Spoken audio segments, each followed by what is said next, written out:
Всі бачили 200 гривень? Оце цей замок. У мене просто немає, зараз не можу показати. Але можна їх тут додати буде. Вітаю, Леся. Привіт. Леся Рудь. З Дімою вже було інтерв'ю. Познакомились на прошлой неделе, и по сути произошло то, чего мы долго ждали. Леся нам со своего фонда задонатила $20 000. Мы сразу накупили 10 мавиков, и эти все мавики поедут на передовую, в бригады, которые пополняют обменный фонд. Он у нас работает, мы выплачиваем деньги. Кто не хочет деньги, получает мавики или там всякие приколы.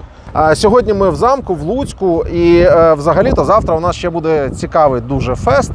Фест національних бойових мистецтв «Дух незламних». Да, і ми являємося генеральним спонсором Фундація допомоги захисникам України Леся ЮА. є генеральним спонсором цього турніру. Давайте ще зараз прогуляємось по Замку Любарта.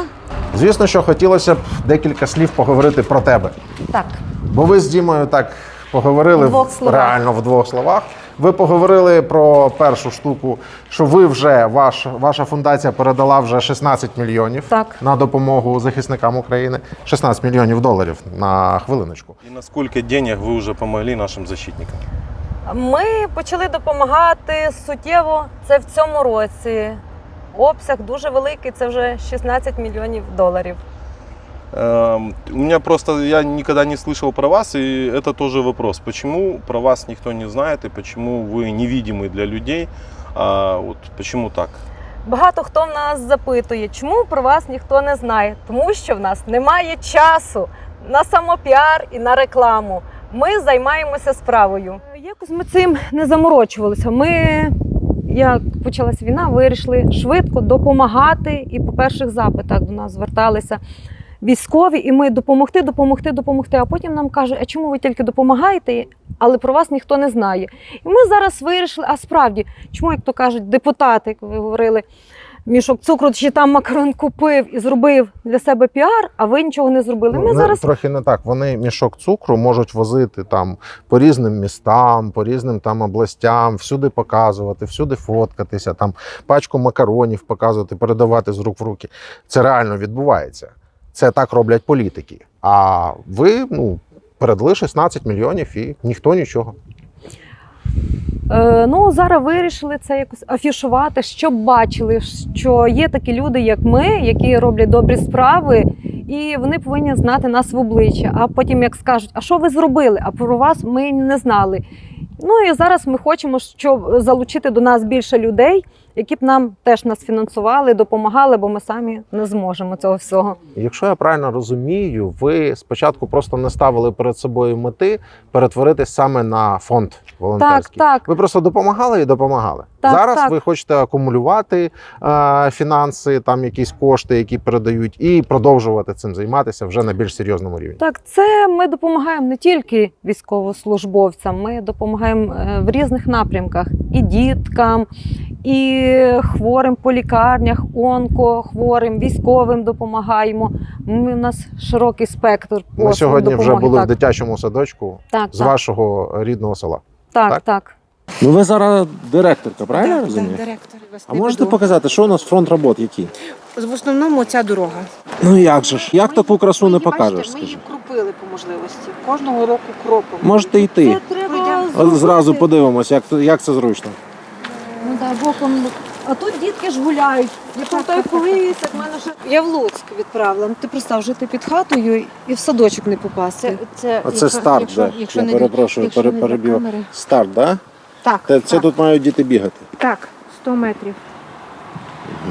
А скільки років? Від 2 беремо до 6. Укриття в дитячому садочку. Краще робити до того, як дитинка поклала. Щоб міг заїхати в хату. Ні, дзвіночок. Ми зараз хочемо ще до школи. Питання, на яке ви можете не відповідати, але яке також часто ставлять. Звідки все ж таки кошти, хто спонсор? У нас є людина, бізнесмен, який вкладає великі кошти в допомогу. І він не хоче поки, щоб його афішували, знали, тому що для нього це не цікаво. Це одна людина. Поки що Поки так. що це одна Та, людина. Поки що І так. оця Але- цифра 16 мільйонів це поки що надходження від однієї так, людини. так. Це політик якийсь? Ні. Не політик. Це звичайна людина, яка досягла успіху, заробила ці кошти своїм трудом і хоче тепер допомогти. Але він не хоче, щоб про нього знали. Давайте зробимо натяк. Ну, маленький, дуже такий сторонній натяк. В якій сфері працює ця людина? З чим воно пов'язано? Зайти. Достатньо. Цього, в принципі, достатньо. На майбутнє. Так, ну, Леся, про себе. Про Чим себе. займалася? Да, Чим в займалася? житті, які хобі в тебе є? Дітей скільки? 2 діток, 2 синів, 20 років і 10 років. Чим я займалася? В сфері краси. Я працювала. Все, що робить жінок красивими. Оце моє найбільше таке задоволення, Ноготочки? хобі. Так, нігті, любе, рябе, голубе, як то кажуть, в сфері косметології. Що ще про себе можу сказати? Я люблю малювати, пишу вірші, хочу видати свою збірку. Я чую, ти теж хочеш пити, так? Да? Як я? Ну, да. А тут є вода чи ні? Ні, напевно. Навряд. Ну, думки такої, що треба якийсь канал створювати, вести сторінку. Ми спочатку робили, а потім нам кажуть, а давайте це будете закидати на сторінку. Ми спочатку так швидко взялися допомагати. Потім кажуть, а може це покажіть? Хтось, скептично, от як вже казали, що там мафія. Звідки ж гроші? Да, як мафія, це... мафія. Це ж важливо. Да, я чув від вас таку тему, що типа ви тут комусь передаєте вже кошти, на дитячий на той самий садок, да, на бруківку. А хтось вже каже, що від них не можна брати, тому що вони мафія, чи як? Ну так, бо ж думають, як це так? Люди, які з мого села знають мене і думають, звідки в неї гроші, як вона може там допомагати, звідки ці кошти, хто передав, значить гроші не чисті, значить десь там накрали, можливо будуть нюанси чи там якісь проблеми. Це моя така думка, чому люди не хочуть приймати. Можливо, я так думаю, вони не хочуть, щоб я допомагала, бо заслуга буде мені, наприклад. От я вкладу там кошти, дам на щось, а це буде як не від них. Що військовим потрібна вже допомога, а вони місяцями збирають, наприклад, на 1 дрон. Ми, коли почали про тебе писати, говорити, робити репости з твого телеграм-каналу, і ми будемо це робити обов'язково, тому що ми тобі дуже вдячні. Вам, вашому фонду, всім дуже вдячні, тому що ви реально допомагаєте нам на обмінний фонд, на те, щоб його поповнювати, на те, щоб забирати наших захисників з полону. Ще раз дуже дякуємо. Але ми, коли почали писати про тебе, репостити, люди почали заходити, дивитися твою біографію.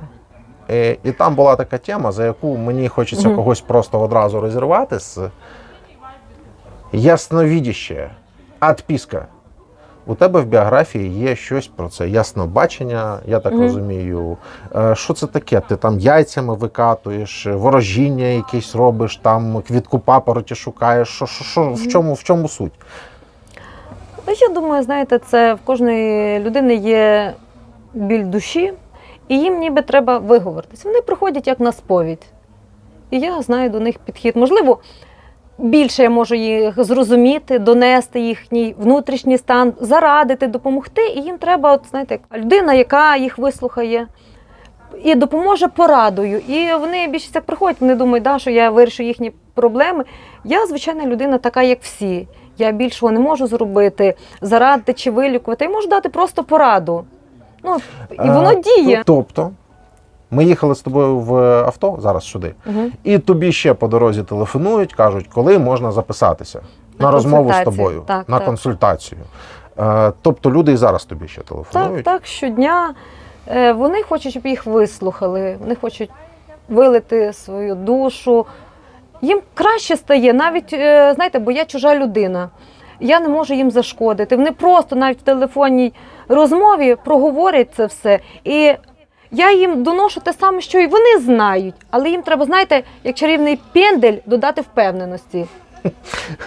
Тобто, це психологічна якась робота з людьми. Ви щось відчуваєте? Так, я на маю на увазі, енергетичному рівні. щось містичне в цьому взагалі є? Тому що ви ж не дипломований психолог за великий. Ні. І ви себе так не позиціонуєте. Ні, я проходила різні курси по психології в модульній системі, там, по військовій психології теж проходила курси. Зараз буду навчатися на психолога. Ну, це моє, мені це цікаво. І це, знаєте, я як себе вивчаю, це мені допомагає, тому що я така була Я закомплексована більш розумію, людина. це зрозуміло. Ви зараз, по суті, отримуєте фахову освіту. Так, так. Я просто намагаюся зрозуміти фінансову складову цієї всієї історії. В принципі, зрозуміло, що люди, які приходять на такі, скажімо, сеанси, вони залишають там певні донати або певну подяку. З урахуванням тих сум, які ви зараз передаєте на Збройні Сили України, через вас передають. А це, я так розумію, десь близько $1 мільйона в місяць передається. Так. Мені здається, що ці доходи, які ви могли би отримати, або зараз продовжуєте отримувати від цих консультацій, вони абсолютно незначні.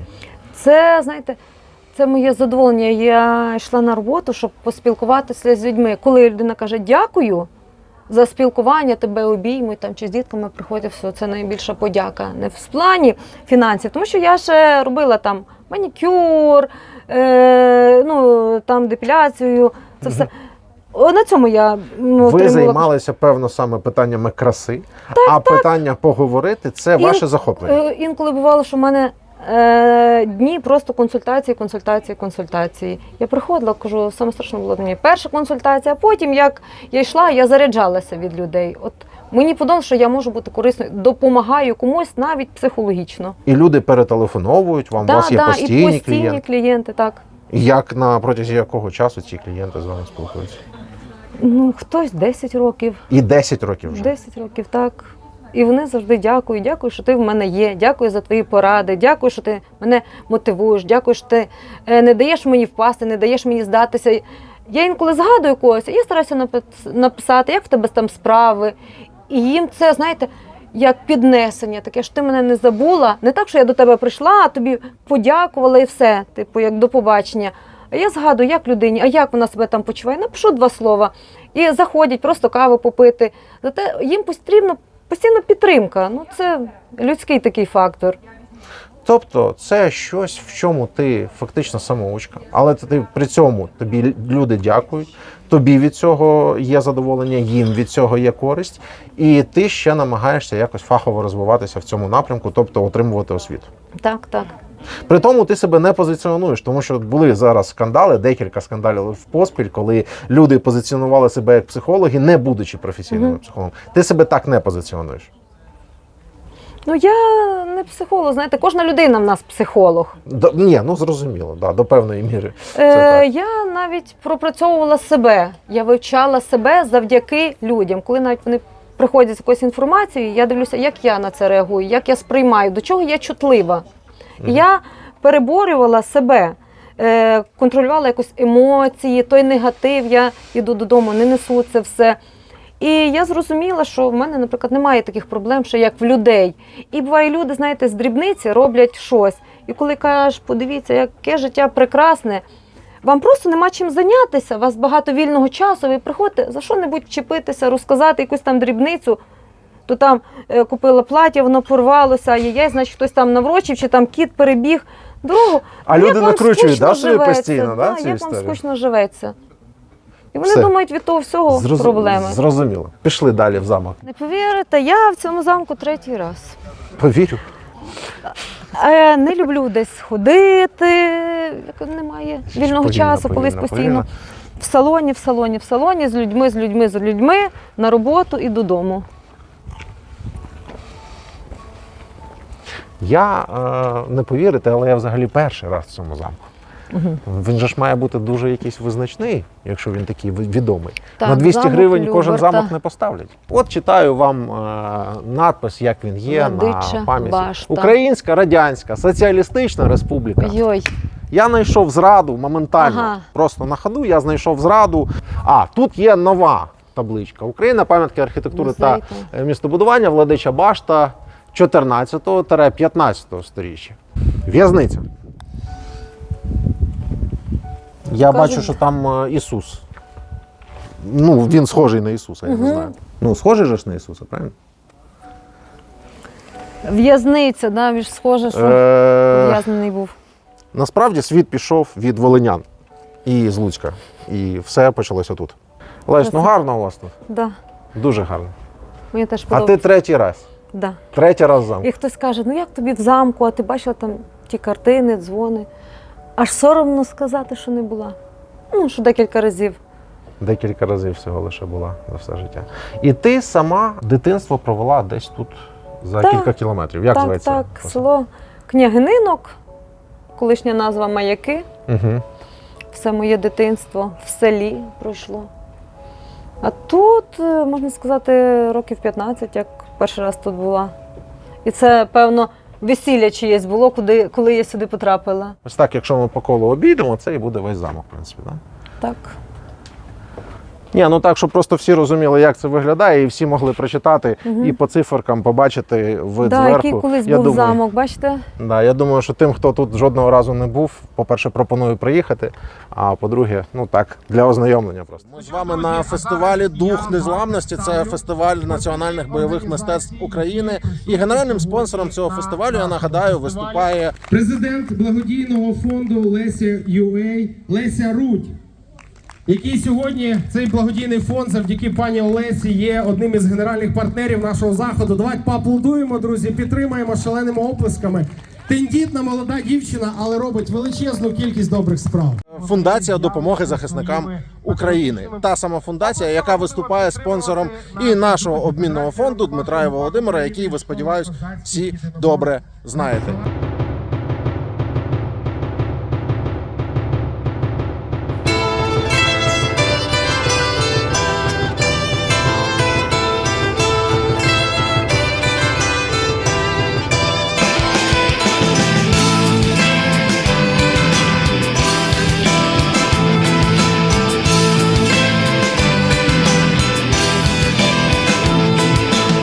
Їхали козаки, їхали по полю рік, лунала пісня про їхнюю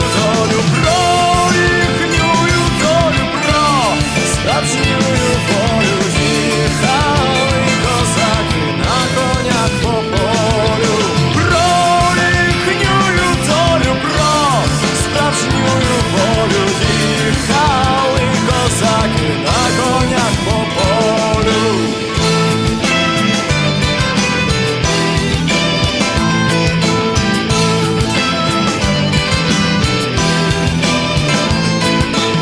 Їхали козаки, та й пісню співали про те, як любили і як воювали. За рідною землю, за батьків і друзів, і за спів дівочий, що дзвенить у лузі. За рідною землю, за батьків і друзів, і за спів дівочий, що дзвенить у лузі.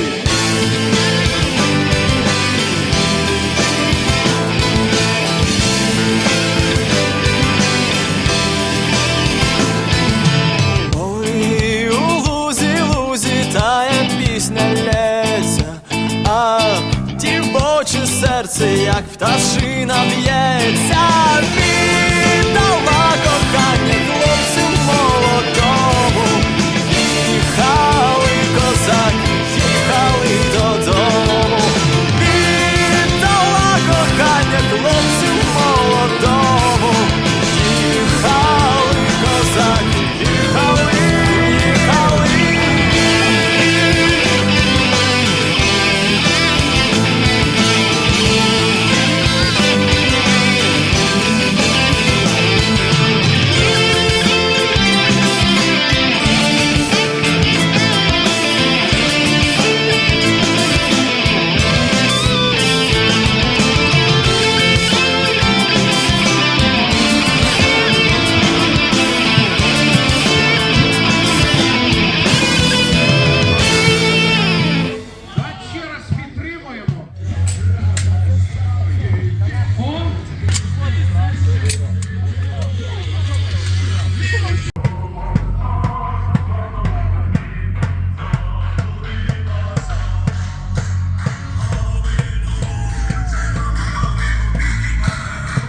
Гарні.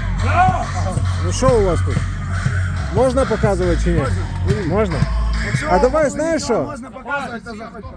Давай. Люся, бити не будемо. Ні. В таких умовах трішечки, як до тяжелая неказиста жизнь народного артиста. Ви ж з Дніпра, да? Так, Дніпро.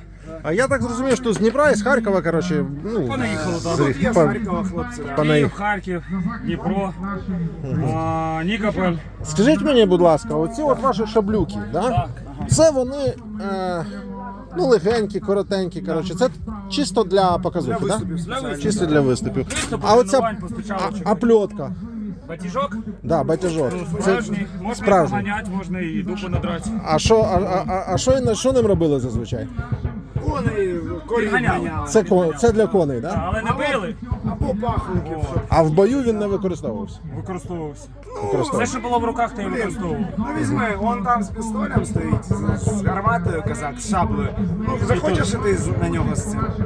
Ні, не захочеш. Ну воно. А що, ти ж його навіть не вб'єш ним, боляче тільки Ну, звісно. Ні, ну в кіно показують, що тот з пістолем, тот хача там забрав у нього показують з пістоль. Джекі Чанами, теж сильно показують, ми ще не сприймаємо їх, як правда. Все дивлячись, з ким виходиш і що робиш, тому що... Ну хорошо, ладно, я зрозумів. А ця штука її взагалі підняти можна? А як зветься, Ну знаєш? як легень? Ну, схожа на біту. Я не Плитка або довбня. Бо інколи кажуть булава. Булава – це символ влади усього. Ну так, да, ні, це довбня, звісно, я знав це завжди. О, з батагу, то воно, ну, дивись, якщо, так, Андрій вірно сказав, якщо на пістолі, ну куди ти лізеш? Ну да. О, а там же все там, Коротше, важка у вас робота, хлопці. то нормально. Головне, що вона по душі. От, і, ну, це таке трішки покликання, не так робота, як покликання, тому що... Більше як хобі, так? О, так. Щоб Павло поїхав за нашим спеціальним гостем і з нашим козацьким клубом. Також спортивний клуб «Козацький бойовий Герц». Окрема дяка благодійному фонду Фундації допомоги захисникам України Лесі ЮА. Друзі, дивіться, мене вже схиляють. Зараз. Це наш споконвічний український напій, питний мед. Козацьке медова сурія, трави настояні на меду. Козаків дубових бочках наглухо закрито, до 2 років витримки набирало міцності. Не додається ні цукор, ні спирт, ні дріжки. Ходить взагалі, то будьмо, да. Дай Боже, ну будьмо, тримаємося. Слава Україні! Героям слава. Не залпу. Ну ви п'єте різні. Це божественно. Я А скажу, скільки градусів? тут, якщо точно 13,8. 13,8. За таких умов. Люди, я їх знаю багато років. Медова хата в центрі Луцька, я сумніваюся, що вас просто буде чути, то я повторив. Скільки дядьку років? скажіть? 92. От, Та ви згадайте Оркіс на інтерв'ю, яким 40 років, так вони старші виглядають за вас. оце ж Пам'ятаєте, ми записували відео з Шараєвським і з Чорнобаєвим про друкармію. Ось людина, як вас звати? Олексій. Олексій реально придбав собі після цього відео принтер. Так. Ну, ще не друкуєш. Ні, ще тільки вчуся на ньому працювати, але, ну, я думаю, Але що- купив. Да, але купив. Ви з Рівного, ви з Харкова. То тут виходить, ті, хто з вами виступає, це бійці ССО є тут всередині? Так, хлопець поранений, і відповідно він приїхав. Ми йому, хлопці, допомогли, дали машину зі площадки, яка зараз ну якби на продажі. А на 3 дні взяли, він з дівчиною сів, моїх козаків закинув до себе. І ми зараз розставили табір. Він відпочиває, і дівчина його ще підколола. Каже: а що ти слабо виступить? Каже. А він, та я вже старий, тож каже, 3 роки вже служу, так і так, то і то. Бо він ще до війни пішов в ЗСУ. Ось, Я але думав, що тільки професійні, ну що тут всі професійні якби актори на сцені виступають. Ні, це хлопці, які вже я, наприклад, 20 років займаюся козацтвом, треную дітей рукопашопак України. І фактично мої учні зараз служать в ЗСУ, в ССО, в розвідці, кругом. Сьогодні один з них був разом з нами на сцені, проходив реабілітацію і тим не менше не втратив своїх навиків, гарно тримає шаблю, гарно стрибає, показав на сцені і розніжку, і щупака, і відповідно сальто. Це ваш табір. Ага, а ви з дітьми тут, я бачу. Так, так. У нас 30 чоловік. Смачного, казав. Смачного. Віддаю, хлопці. Це ви тут так живете, так? Так, ось, будь ласка, бачите. Та я бачу, да. Ну що там, спальники да і спальники. Так, а це якась унікальна шаблюка, так?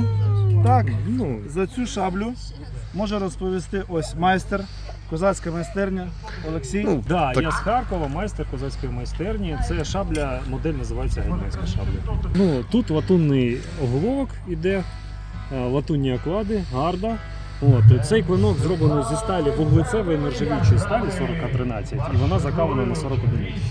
Тобто це, по суті, шабля підходить для історичної конструкції, для фехтування, для контакту метал-об-метал. Це Зеленському таку подарували? Точно таку. Не точно таку, він ще тризуб був. А завтра за аукціоном вона піде десь? Да, завтра з аукціону якраз піде так. Що ви курите, скажіть? Є коноплящення? Тютюнець? Та казаки ж не курили тютюн. Ще не було тютюну. Є, але трошки. Поняв, нормально. Я бачу по очам. Є в селі СПІД. А що таке? Ну то така хвороба від задоволення. Каже, є трошки і тільки для своїх. Поняв. Ось ця дівчинка мені подарувала свічечки. Гарні. Як вас звати? Ірина, Тут важко довго спілкуватися. Я вам дякую. дякую Тут дуже чудові люди. Я вам кажу ще раз. Приїжджайте на ці фести, бо дуже чудові люди. Дякую. Приїжджайте. Усіх дітей, будь ласка, максимально відійти. Зараз буде реконструкція козацького бою, коротше, я заліг. Всі, будь ласка, за палатку. Друзі, оці всі, хто тут стоять, всі за палатку, будь ласка. Не видно. Буде трохи голосно, мабуть, що. Тому що ці гарматки, вони трохи стріляють.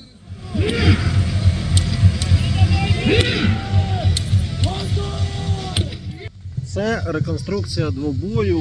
Розповідали щойно, що коли козаки виходили на бій, то спочатку вони виходили на герць, тобто 1 на 1 билися. І один з козаків бився 3 дні, і ніхто не міг його перемогти.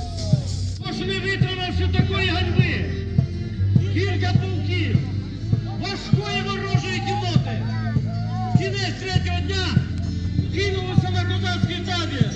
Дамо бій!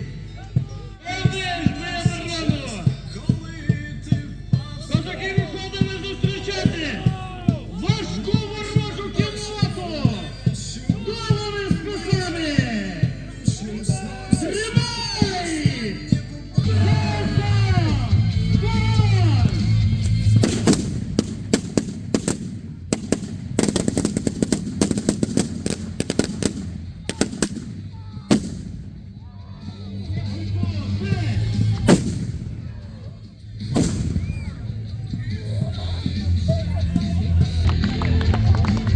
Слава українським козакам! Слава Збройним силам України! Слава нашим захисникам! Тричі! Слава! Сергій Василюк, лідер рок-гурту «Тінь Сонця», сьогодні на фестивалі, а післязавтра я вже буду на Сватівському напрямку, 130-й батальйон ТРО Київський. Ми пройшли і Харківську кампанію, і от цього літа Бахмутську. Ну як, зробили, що могли.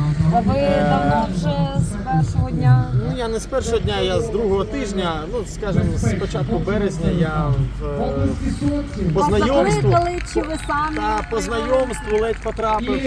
Це була 4-та рота 130-го батальйону. Спочатку був в піхоті до жовтня минулого року. Потім в мене був невеличкий період таких концертів в рамках ЗСУ. Я їздив до різних підрозділів дружних, в тому числі от для Волині земляки 14-та механізована бригада. Вони дуже зараз звертаються, 14-та чомусь так на першому місці. Ну, бо може тому що місцево. От, а потім я захопився мінометкою, вивчився в навчальному центрі УДА і став командиром розрахунку і вже працював під Бахмутом. Так що... Як ви встигаєте і співати, і працювати в мінометному розрахунку? «Тінь Сонця» – це ж популярний гурт. Я дуже рідко співаю насправді. Тобто це виняток з правил. Ну, через БР-ку ціле літо практично пропустив, не було ніяких концертів. А для своїх співаєте вечорами, підтримуєте? Так, періодично співаю. Я справді хотіла б запропонувати вам допомогу. Взяти всіх вас, вашу бригаду, роту під нашу опіку. І все необхідне надати вам, забезпечити від до. Ну, це від транспорту до самих дрібниць. Друзі, от такий у нас вийшов фест. Одразу хочу сказати, що подібні заходи дуже потрібні, тому що це кожен, хто відвідує, він вносить свою допомогу в патріотичному вихованні нашої молоді. Ну і розвага це теж непогано, я вам скажу. Після всіх цих СІЗО, таборів Луганської, Херсонської, Донецької областей я чудово відпочив. Всім привіт, з ким спілкувалися, і всім дуже дякую. Хочу перепросити за звук, тому що, особливо в останньому епізоді, взагалі-то звук там, звісно, що я просто забув, що це фестиваль, де всі співають, де музика лунає звідусіль, і в принципі нічого не чутно. Не підготувався до цього моменту. А останній момент, там, де Леся спілкується з Сергієм Василюком, я їм вчепив мікрофони, але забув їх приконектити. Таке. Перепрошую за це. Але Сергій Василюк – це лідер гурту «Тінь сонця». Чудову пісню його «Їхали козаки» ви вже чули. До речі, він нам надав право її опублікувати. Це так просто в Ютубі не зробиш, за що я йому дякую. Цей, безумовно, талановитий і популярний співак зараз служить в Збройних силах України. І Леся запропонувала йому і його підрозділу допомогу. І ця допомога вже почала надходити, і я переконаний, що буде надходити і надалі. Єдине, про що я вас хочу попросити, це допомогти тим, хто допомагає. Леся і її фонд допомагають ЗСУ, допомагають нам допомагати ЗСУ, тобто відправляти їм подяки за те, що беруть в полон рашистів. І я прошу вас просто зайти на її телеграм-канал. Просто зайти і подивитися, скільки щоденно цієї допомоги відправляється. Нічого складного. Але і Леся, і люди з її фонду – це звичайні люди, такі як ми. І вони роблять більше, ніж деякі наші олігархи разом взяті. І я вважаю, що нам з вами буде, щонайменше, не зайвим про це знати. Зайдіть, підпишіться, подивіться посилання в закріпленому коментарі. Все, друзі, дякую за перегляд. Далі в нас колаборанти. Хочу сказати, що, мабуть, колаборанти ще гірші за російських військових. Але самі подивитесь. Все буде добре, ми прорвемося і переможемо. Тому що за нами правда. Слава Україні!